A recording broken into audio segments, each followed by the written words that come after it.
to Niang to Paul Reed from Tyrese Maxey. Joel Embiid.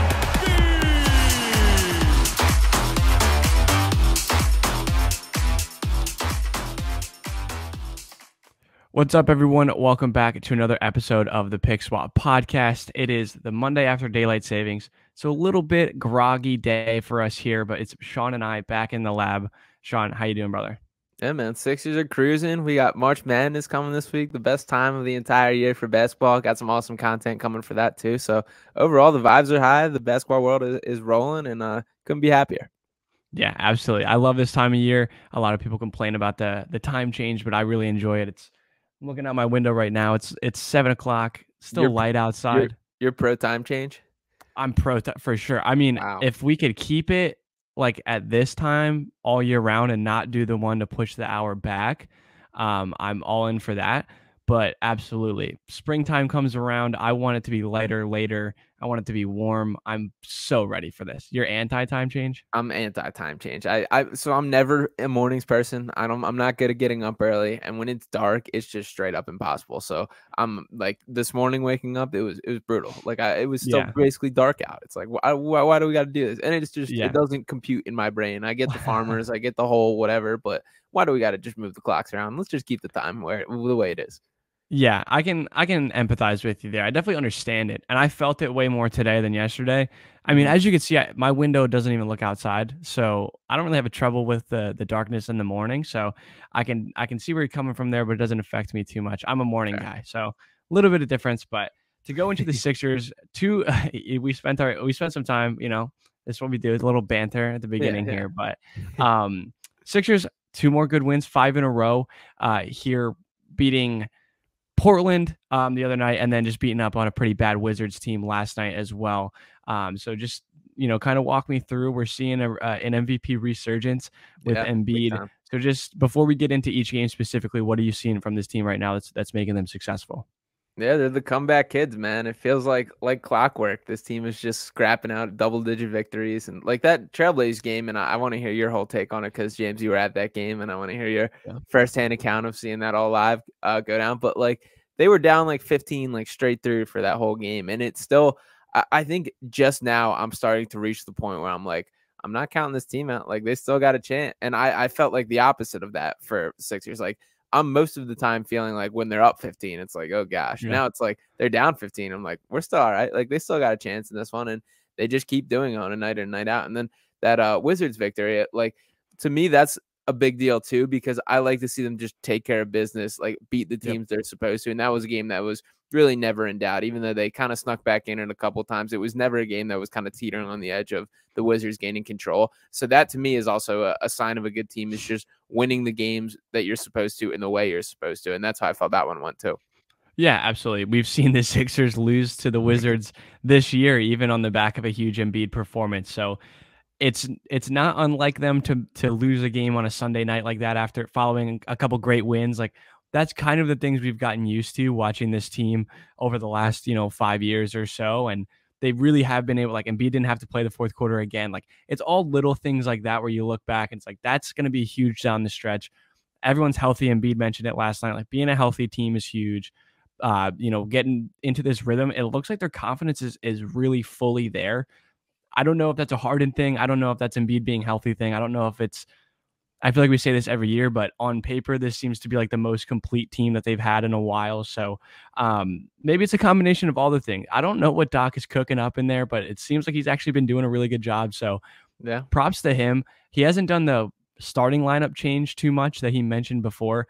Obviously, flipping Maxey back in is a big difference, but he's been really liberal and open to change for closing lineups, and that's changed on a nightly basis. That's a per game basis, which is so not him. So I wanted to ask you about that before we go into each game specifically, because I'll love to talk about that Portland game being so close, but Tobias didn't close that game out. It was Niang, it was Melton and Maxey on the court with Harden together. So they mixed and matched. They've done McDaniels, they've done Niang, they've done Tucker and Harris, they've done Melton and Maxey. They're open to moving around there. So what are you thinking about that? Yeah, I mean, first off, I'm still waiting on those other starting lineups that he promised. How he It's not had gonna the happen. yeah, had the different options. But yeah, as much as like I appreciate his sugarcoating way of benching Maxey to that at that point in time, like it is a compliment to him the way that he is being flexible with these closing lineups. We're seeing it. Like even that Trailblazers game playing Niang, like that was a game where it felt like they just need to get like 3 stops in a row to win the game. And to go with that as your lineup with Niang, Yeah. not the most defensively gifted player. Like I was kind of like, like a little bit of an Yeah. interesting decision there, but it worked and he got the job done. That kind of feel of going for the hot hand here. I feel like this Sixers team has all the tools, but it's not as clear of a path. Like there's going to be nights where different guys are needed to get different wins. And that is a lot of responsibility we're putting on Doc. And I mean this in the guys like Georges Niang, who is obviously incredibly gifted at some areas of the game, like shooting, like being the quick release, spacing the floor, or guys like Daniel House, who brings in some athleticism.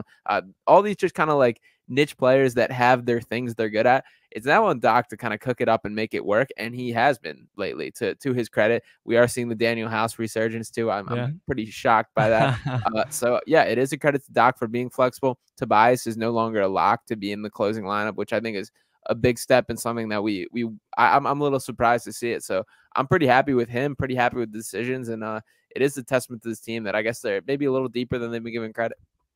Yeah, the Daniel House resurgence is is surprising to say the least. I thought he was firmly out of this rotation months ago. He hasn't really seen consistent playing time since, like, I don't know, a month or two into the season. Like, it was kind of a quick experiment that Doc, pulled the plug on pretty quickly and then decided to give him a second chance. And he's actually been fun. I mean, he's only getting like 8 to 10 Yeah, a night, like he's 8 to 10 something. minutes a night, but he's around. You notice him when he's on the court. So that's something to be said. They were throwing any defender at Anthony Simons in that Portland game, and Jeremy Grant. Neither of those guys missed very much. Yeah, So like tough shots. yeah, like Anthony Simons is very, very talented. Like the thing about that game specifically, before, like, kind of just to close out our first points before I go into that game, I think it's incredible to see Doc change the pace, be flexible, and do all these different things that he's been able to do. I think James Harden has been an absolute mastermind, facilitating this team. Watching him orchestrate everything that happens on that end has been fantastic. And I know we gushed over him a bit last episode. I'm going to do it again. I'm so happy with the way he's been playing. Clutch shots, fourth quarter, being aggressive, all the things you want him to do. And then on top of that, I think Embiid is really putting himself back in that the driver's seat for the MVP case here. And, regardless of that as well, he's just been a dominant force on both ends of the floor. Like we're seeing, I think when it comes time to lock down the paint and make sure people aren't getting easy buckets, like he's there. It's not always the blocks. It's not always the steals. It's deflections. It's just kind of plugging up the lane. It's the right rotations. It's the smart, not fouling, but getting a hand, like the whole thing. He's just been fantastic. And I don't think he gets enough credit for that end of the floor and his intelligence as a basketball player. But yeah, to move over to that Portland game, like you said, down by 15, 18, I don't even know what it was at most points. It did not feel great in that stadium for the majority of the game. They, just couldn't make a lot of shots. They were shooting at one point, they were like 25% from three, and Portland was shooting like 55% from three. Anthony Simons ended up with 34 points or something ridiculous like that. Jeremy Grant had like 20 plus. Dame didn't even, score very much. But I think we can talk about Maxey's defense in a bit, but I thought he was really good. And then, yeah, like getting to see them in that second half, they were right in front of us the whole time. And the Harden step back, Maxey getting up and down the floor, and then Embiid just forgot how to miss for the entire second half. It's just surreal seeing all those guys close enough to realize that like Tobias is really like he's legit 6'8", and like Harden is legit 6'6", and Embiid is a legit 7'2". Like you don't see guys like that in the NBA and watch, or just in general, and then seeing them that close, it was fantastic. And on top of that, they had a huge win. Got to see a Matisse, him play a little bit, and then the tribute video as well. So pretty cool experience all around.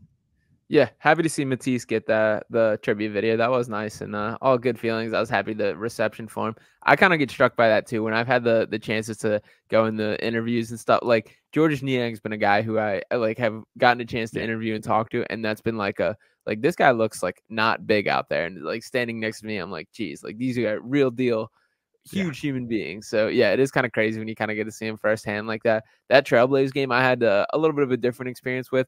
I didn't get a chance to catch that one live, so I got to watch that on tape delay the next day.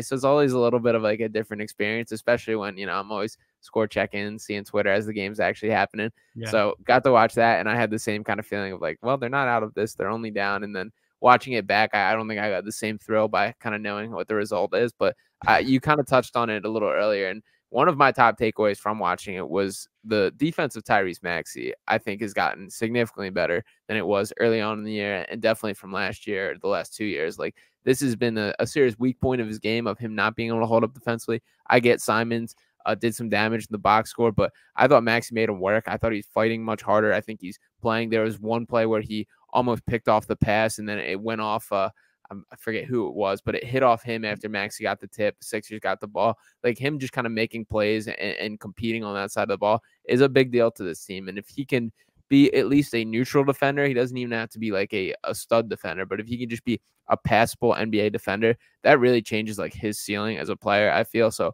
I'm very excited to see kind of those strides of progress.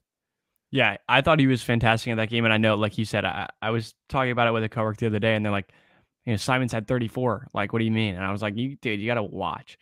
Simons is a tough shot maker, dude. Like, him and Dame both. Those guys, sometimes they just don't miss, right? Like, some guys, some nights guys just have it.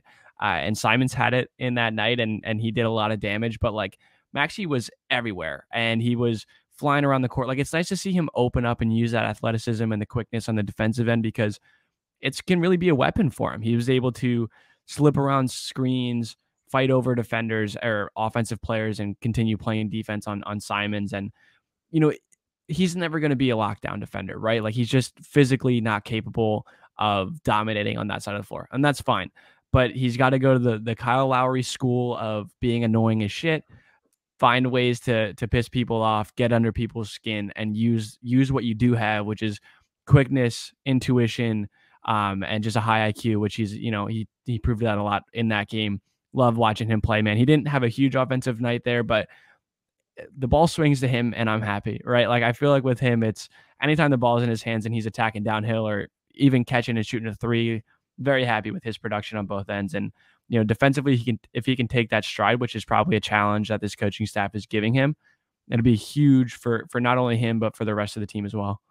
It's also like, I feel like compared to like Harden and Embiid, he looks like even faster. Like, he's like this contrast within the team where, like, obviously Harden and Embiid kind of have their pace and their unique kind of style and pace that they play with. And then when it's like that, you swing it around and it's like Maxey off the catch and just going, like, it like changes the whole look of everything. And it's something necessary to this team, because there are a lot of like pretty slow guys on the Sixers roster, and to see Maxey kind of bring that contrast, and we're still seeing this second unit with that same kind of change of pace punch with the guys like we mentioned, the Daniel House, the Jalen McDaniel still kind of doing his thing. We did get to see some Dwayne Dedmon minutes at the tail end of that Wizards game, so hopefully that's the end of that. And I've still been very happy with Paul Reed. There was I tweeted it out, so you guys make sure you look at this if you don't understand what I'm describing here, but we did see the picture perfect Paul Reed experience for 30 seconds during that Trailblazers game where Harden took a 3-pointer, missed it. Paul Reed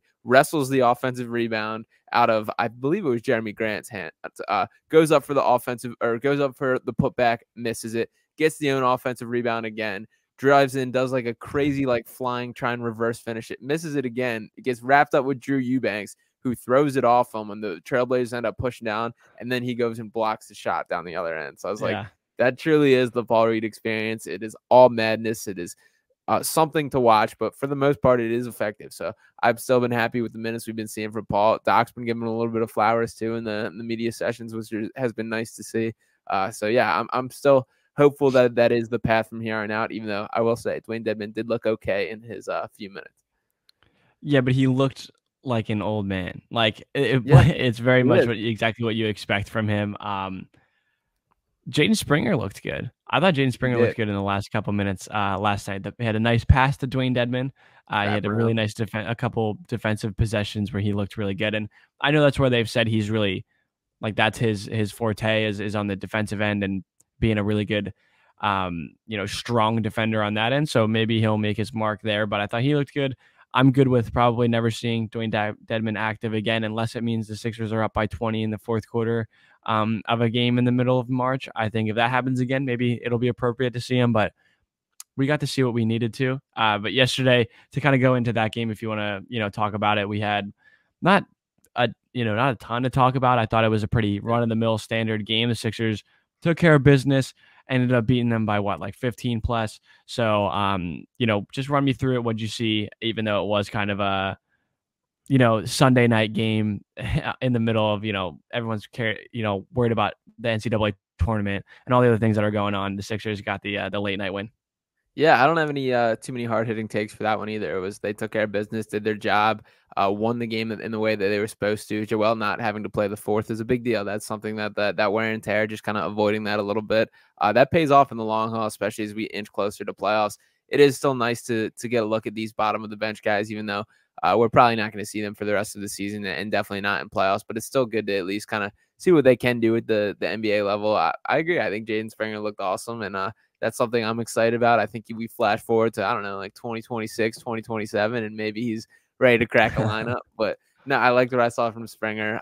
It was cool to see those guys getting burned, and I'm happy just once again for Sixers to take care of business. So as much as I don't have anything too much X's and O's from that, to me, it's still important that the mindset that's kind of coming from that continues to be what just jumps out to me about this team right now. It's just, it feels like they've kind of turned a little bit of a page maturity wise in how they're approaching things. Yeah, absolutely. I fully agree. I think, and that definitely comes from the top. I don't know if that's a James Harden thing. I don't know if that's Embiid, putting another year under his belt of just being like, I don't care about anything else other than winning. I don't know if that's a Doc thing. I don't know where it's coming from, but it's been evident, especially recently, last 2 or 3 weeks or a month. So, beautiful to see. We love these games where I can, kind of half pay attention for the fourth quarter, the second half, basically for the most part, and taking the night off. It was definitely nice seeing Joel take that rest.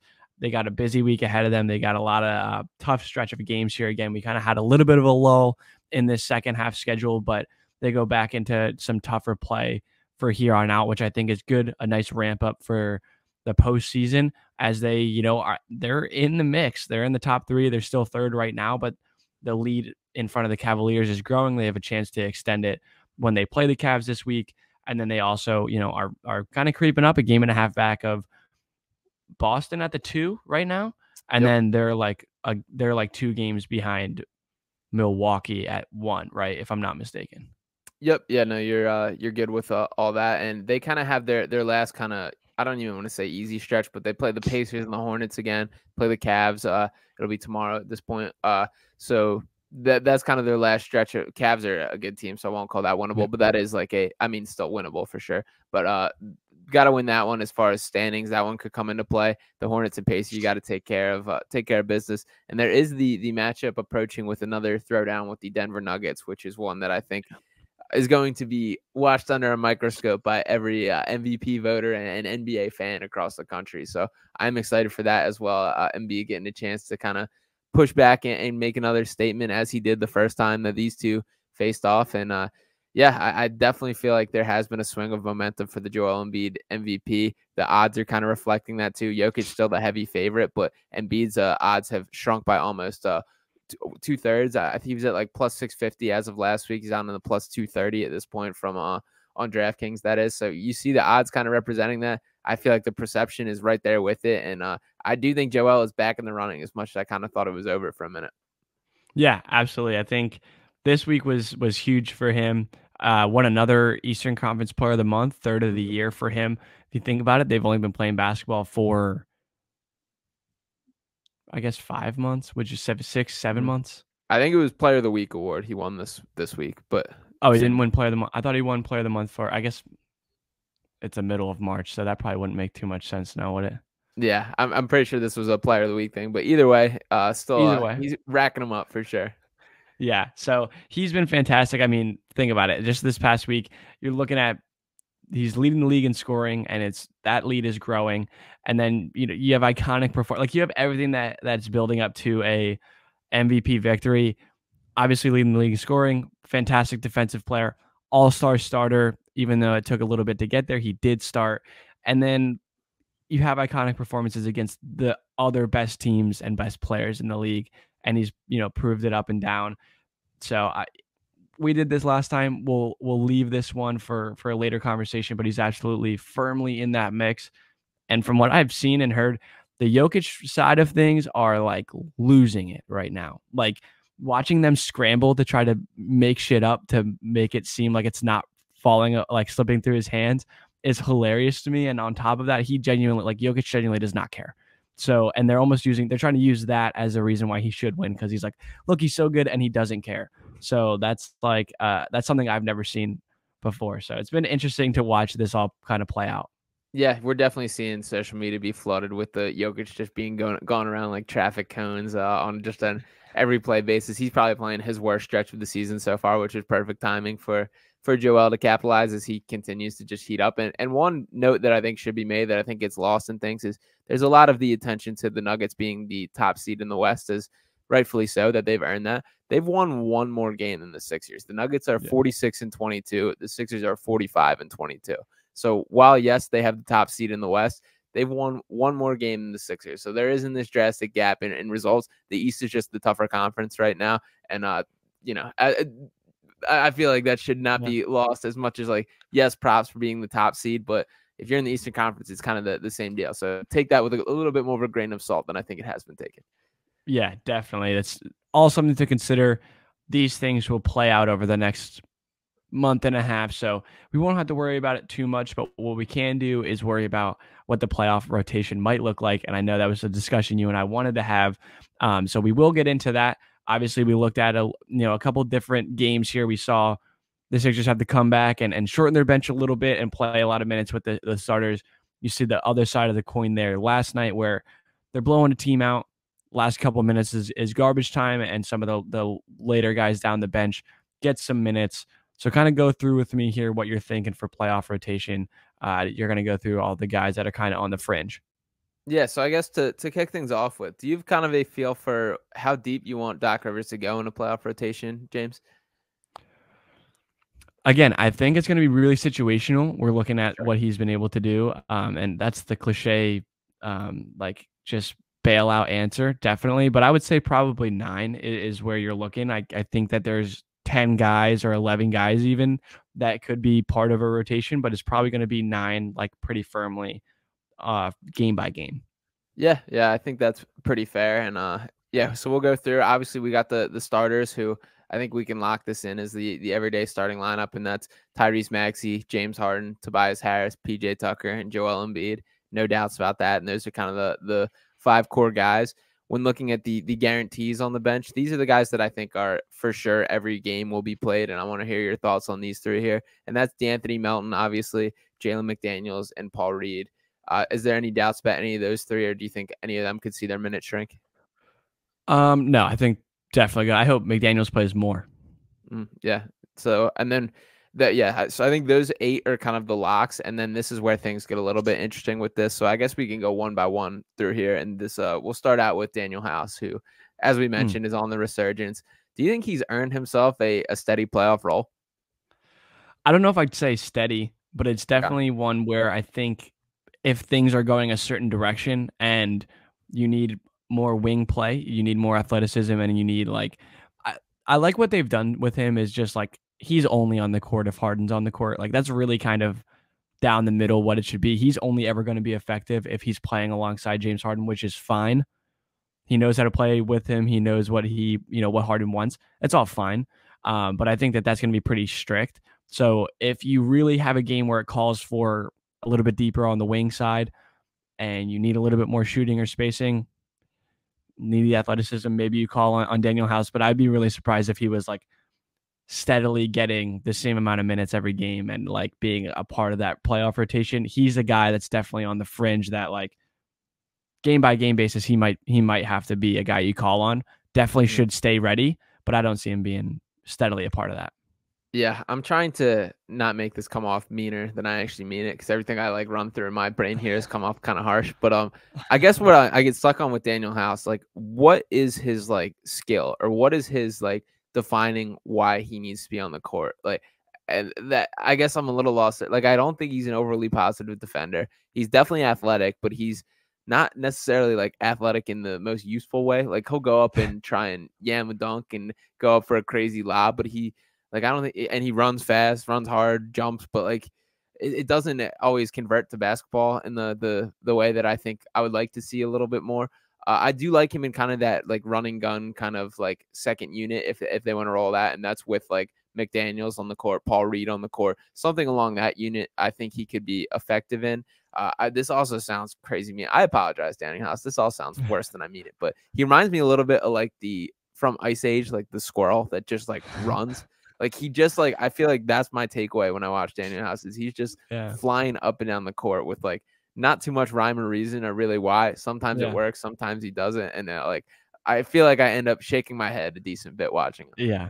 Yeah, I think that's almost the thing that like I like about him though, is like he's unpredictable and he could just like for whatever reason, like there could be a 3-minute stretch in a playoff game where like for whatever reason he blocks a shot and then throws down a dunk and like dives and saves a ball out of bounds and like he turns the tide of a home playoff game. Like I could see that happening. That's not out of the realm of possibility for Daniel House, but like that would be the peak of him in a playoff game, right? Like I only want to see him for 5 minutes, and if he can just like mess something up for the other team and like do something a little bit out of pocket and it works, like then that's a win for them. But like that's what I see his role being. I definitely agree. It's like you never know what you're going to get from him, but like that can be a positive sometimes. Yeah, I think that's all fair. I do think we're going to see him, and I'm pretty surprised to be saying that at this point. I had kind of written him off for the season. I thought he was buried and kind of not getting another chance. But yeah, I haven't quite figured out what exactly to make of him yet. He's a very odd player to watch play, and I guess we'll swing to pretty much a guy on the direct opposite side of the spectrum here, and that's Georges Niang, who incredibly skilled. His shooting is necessary to this team. He just was in a closing lineup for that comeback win, but there's still going to playoff matchups that I'm going to be concerned about him surviving. Do you think he's a lock for an every game kind of playoff rotation guy or a situational guy? I go back and forth with George. His shooting is such a weapon on this team. Like, and especially when the game slows down in the playoffs, like Embiid and Harden are going to be the focus. Like they're going to be the focal point, like even more so than they already are. But with defenses collapsing and then, over rotating with maxi drives and Harden being the mastermind offensively that he is, and Embiid demanding so much attention in the post, and him being really smart also and being a great passer as well. Like having guys like George on the perimeter that like if he's hot for 5 minutes, he wins you a basketball game. And that can't be something that just sits on your bench, right? Like I think he's a guy that you got to give some minutes early on. And if he's feeling it, if he's looking good, but on the other side of that too, like if George misses his first 5, he's going to shoot the 6th one like he's 5 for 5. And that's what he should do. He's that good of a shooter. And he went through a tough stretch there for a little bit. But when he hits, man, like when he's making those shots and they're increasingly more wide open, can't keep him on the bench. He can't space the floor and score and shoot threes from the bench. So I think he's a guy that, the lack of spacing maybe that McDaniels brings, a lack of spacing that Paul Reed brings, he's a guy that gives you some different flavor and a really important one at that. So he is the guy that's like the 8th or 9th, like the 9th guy, the 10th guy that is really right on that edge. I think he should probably see some consistent minutes, especially early in the playoffs. Yeah, I think in an ideal world, Niang's not as important to the Sixers team as he actually is. But I think based on how this roster is constructed, what the Sixers actually do have, I think I see him playing every playoff game. And the thing that gives me optimism and why he's necessary is, the shooting is he's like a legitimately great shooter, shooting 41.4% from 3 on the year. Even after going through that tough stretch, he was shooting higher than that for most of the season, which is just nutty stuff when you think about it. And especially for a guy who's just continually seen his role and opportunity expand, for those percentages to still stay that high is props to him and hat off there. And for me, I guess the biggest thing is how quick he releases it. That's the differentiating thing for me. Like we've kind of seen it from Furkan for a little bit, but not even to Niang's extent to where like he doesn't even need an inch of space. And that's super huge for lineups with both Harden and Embiid, of just the second you have that like split second sag off, he's hitting it and he's shooting it and pulling it. And he's also kind of had the knack this season to show up in big games. Like even after that stretch, he shot 5 of 6 against the Bucks this year. If they end up in a series with the Bucks, which is, very possible on how things shake out. Yeah. Like Niang's very playable in that series based on like, you can hide him on Brook Lopez. You can there's on Bobby Portis even, and then that allows you to give Embiid the matchup with Giannis or Embiid to float around all these things. So I do think the Bucks is a great matchup for him. But yeah, I think he's gonna find his way to playing every single night. Yeah, probably. Like I said, like he has the thing that all NBA teams are looking for. So he's going to be a guy that when he for the early part of this season and a good portion of last season, it was like George should, he's on the 6-man role. Like he is playing a ton of minutes. He's out there all the time and he is fantastic. So hopefully catching that stride a little bit more firmly going into the playoffs. But I'm looking forward to see George. I love George. So yeah, I'm I happy do with too. it. And he was bad last playoffs for sure. He went ice cold, which I'm not going to just forget about in this conversation. Yeah. He also was killed defensively. He did battle a knee injury right before those playoffs. So I guess my optimistic brain is going to say hopefully he can move just a little bit better this year and that he isn't as vulnerable. But yeah, I mean, he's any weakness in the playoff can be exposed, and there's definitely things defensively that are a concern for me there. But yeah, we'll see. So if Niang and House are both in the rotation, that brings us up to 10. So that's already there. The one other guy I wanted to bring up is Shake Milton. Pretty much fallen from graces. Do you think there's any chance that Shake finds himself back in the playoff rotation? Probably not. I would say you already have 3 guards. Make that 4 if you're counting Daniel House.